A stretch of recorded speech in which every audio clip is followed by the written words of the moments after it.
국익 차원에서 러시아는 우리에게 중요한 파트너입니다. 너무 요란하게 우크라이나 편인 듯하는 국민들과 언론들도 신중해야 합니다. 안녕하세요. 다음은 기사 내용입니다. 러시아와 완전히 틀어진 일본, 미국 편을 들며 신나게 러시아 제재에 동참했지만 그로 인해 일본 정부는 뼈 아픈 타격을 입게 되었다고 합니다. 러시아가 자국 내 일본 기업 자산 전부를 국유화하겠다고 선언. 거기에 더해 쿠릴 열도 주변에 군사까지 배치하며 일본을 위협하고 있다고 하죠. 섣부른 판단 때문에 일본은 엄청난 위기에 몰렸다고 하는데요. 대체 어떻게 된 일인지 지금부터 자세하게 설명해 드리겠습니다. 자신만만하게 군대를 이끌고 내려온 러시아군은 전 세계를 놀라게 할 정도로 처참한 모습을 보였습니다. 우크라이나 군의 강력한 저항에 결국 벨라루스로 도망쳐야 했죠. 우크라이나 군은 수도 키이우 주변 러시아 군이 벨라루스로 패퇴했다는 소식을 알리며 점점 러시아에 패배가 다가오고 있다는 사실을 알렸습니다.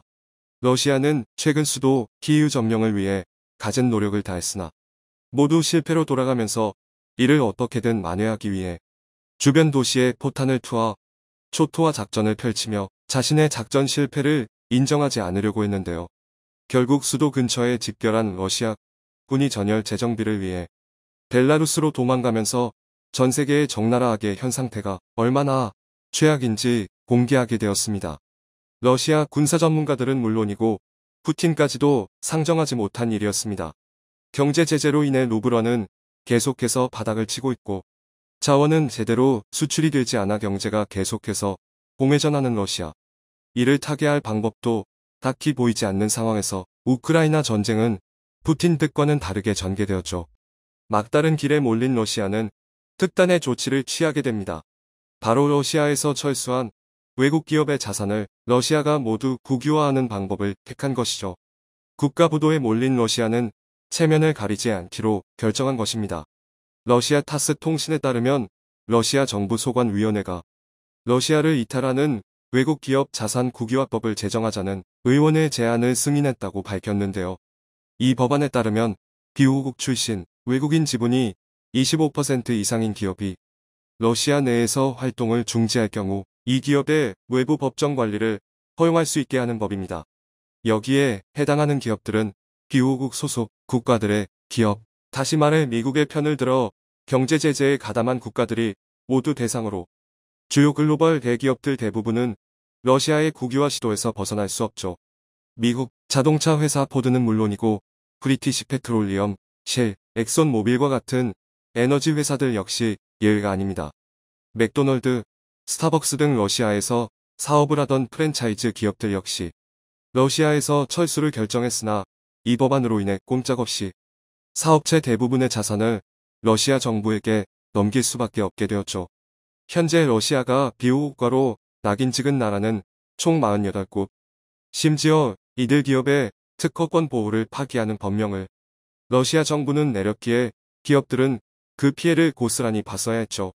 실제로 맥도널드의 경우 시그니처 문양인 황금색 M 모양을 변형한 러시아 짝퉁 기업이 등장하며 맥도널드의 속을 뒤집어 놓았습니다. 맥도널드 버거를 러시아에서 판매할 경우 이를 고소할 수도 없어 피해는 맥도널드가 고스란히 져야 하죠.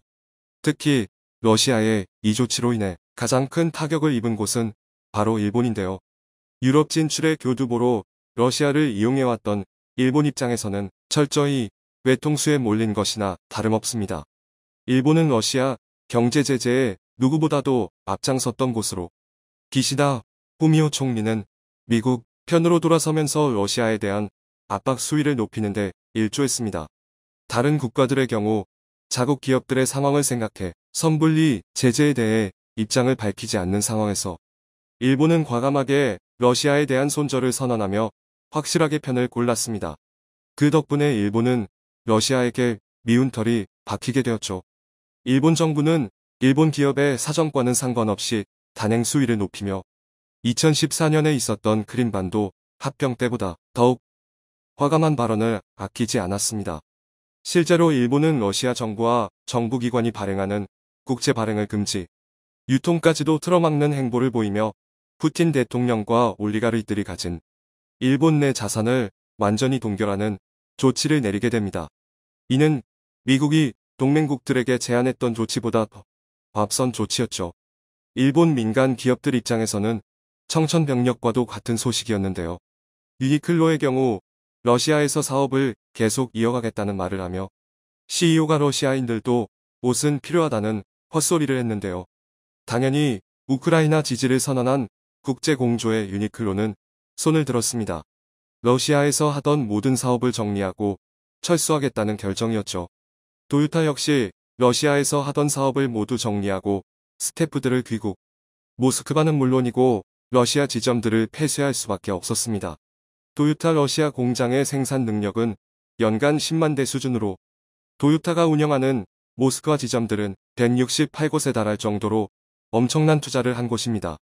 모든 현지 사업을 정리하고 물러났지만 이 시설들을 포기하는 것은 도요타 입장에서도 엄청난 손해라고 할 수 있는데요. 미쓰비시 자동차도 모스크바 근교에 있는 합작 공장 생산을 중단, 마쓰다 역시 자동차 부품 수출을 중단하면서 러시아 내 일본 기업 및 공장들은 사업 철수를 결정할 수밖에 없었습니다.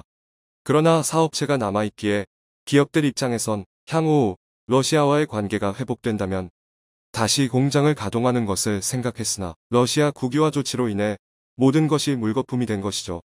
러시아는 심지어 일본 선박과 일본과 관계된 곳에 포격을 가하며 일본 정부에 대한 압박을 가했는데요. 최근에는 일본 해운업체 화물선이 미사일 공격을 당하는 사건도 벌어졌죠. 필리핀 국적 선원 20명이 탄 나무라 퀸 화물선은 우크라이나 남부 오데사 주 앞바다에 정박해 있었습니다. 그런데 러시아군에서 나무라 퀸의 한미에 포격을 가해 선원이 다치는 일이 벌어졌죠. 우크라이나 선박이 아니라 일본 선박인 것을 알고 있음에도 불구하고 러시아군이 의도적으로 포격을 가한 것입니다. 일본 정부는 러시아 정부에게 즉각적으로 항의했으나 러시아는 이에 대해 어떠한 답변도 내놓지 않은 상황. 심지어 쿠릴열도 주변에 러시아 극동 함대가 출격하는 한편 초계기와 전투기가 쿠릴열도 및 홋카이도 근방까지 탐색하는 등 일본에 대해 노골적인 시위를 할 정도로 두 국가 사이는 험악해졌습니다.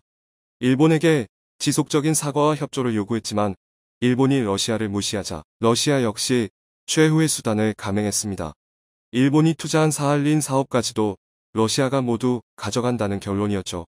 민간 기업들의 피해에도 불구하고 기시다 후미오 정부는 미국과의 협조를 더 중요하게 생각했습니다.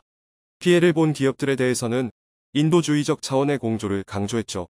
이러한 일본도 포기하지 못한 사업은 바로 사할린 사업, 러시아 국영가스 업체 가즈프롬과의 합작 사업으로 석유 이득을 보고 있던 일본은 다른 것은 몰라도 이 사업에서는 손을 떼지 않고 있었습니다. 그런데 러시아가 이 사업까지 국유화하겠다고 나선 것이죠. 국내에서 사용되는 LNG 수요의 8%를 러시아에게 받는 일본은 지리적으로 가까운 사할린-이 채굴장에서 주요 석유와 가스 자원을 공급받았는데요. 이게 러시아 손으로 넘어가게 되면 자원면에서 큰 타격을 입게 됩니다. 마지막 보루라고 할 수 있는 사할린 사업까지 러시아가 일본을 내쫓고 독점하려고 하자 일본은 러시아를 달래기 위해 나섰는데요. 러시아는 완강하게 국유화 시도를 굽히려고 하지 않았죠. 공장 가동이 시급한 상황에서 석유가 없으면 공장 가동도 어려운 상황. 심지어 일본은행을 비롯한 금융기관이 가지고 있는 러시아 채권이 거의 10조 원에 가까운 것으로 알려지면서 만일 러시아가 디폴트 상황을 맞이하게 되고 경제 상황이 회복되지 않으면 10조 원에 해당하는 금액이 순식간에 휴지 조각이 될 수 있습니다. 민간 기업 손해까지 합산한다면 일본은 대략 25조 원에 해당하는 금액이 증발하게 되는 것이죠. 또한 해산물 수입에 있어서 러시아산 해산물을 대량으로 구입하던 일본은 이번 국유화 시도로 인해 해산물 공급마저도 끊기게 되면서 자국 밥상 물가 역시 흔들리는 최악의 상황을 맞이하게 되었습니다. 일본에서 들여오는 연어계, 성게의 79, 56, 47%가 러시아산으로 수산물을 주식으로 삼고 있는 일본에게 있어 이들 식품 공급 차단은 치명적이라고 할 수 있습니다. 기시다 후미오 총리 입장에서는 빠른 판단으로 미국과 손을 잡아 러시아를 자신의 뜻대로 구슬릴 수 있을 것이라 생각했지만 일본의 약점을 진 러시아가 뜻대로 넘어오지 않으면서 곳곳에서 일본의 문제가 터지기 시작한 것이죠. 이와 달리 한국은 러시아의 제재에도 에너지 다변화는 물론이고 중동 국가의 석유 지원, 자체적인 석유 개발을 통해 러시아의 위협에도 의연하게 대처할 수 있는 상황입니다. 선불리 러시아와 멀어진 일본은 러시아가 꺼내든 국유화 카드에 어떻게 대처할까요? 향후 일본의 태도 변화가 기대됩니다. 청중의 일부 의견. 한국 기업들도 경각심을 가지고 대책을 마련해야 할 것 같군요. 일본의 적극적인 러시아 제재는 잘한 거고요. 대한민국 어떠한 기업도 사회주의 국가에 투자 내지는 직접 현지에 공장을 세우면 절대 안 된다는 사례를 중국, 베트남, 그 다음 러시아가 똑같이 하네요. 기업하시는 분들은 정말 다시 한 번 더 사회주의 국가에 대해서는 어떠한 달콤한 유혹이 있어도 안 된다는 걸 명심하셔야 할 것입니다. 잘한 짓이 아니라 러시아가 저 따위 짓거리를 못하게 해야 할 텐데요. 전쟁물을 대비해야 한다. 의미 없는 선동보다 국익을 생각해야 할 시점이다. 우린 할 만큼 했다. 이젠 조용히 기다리자. 시청해주셔서 감사합니다.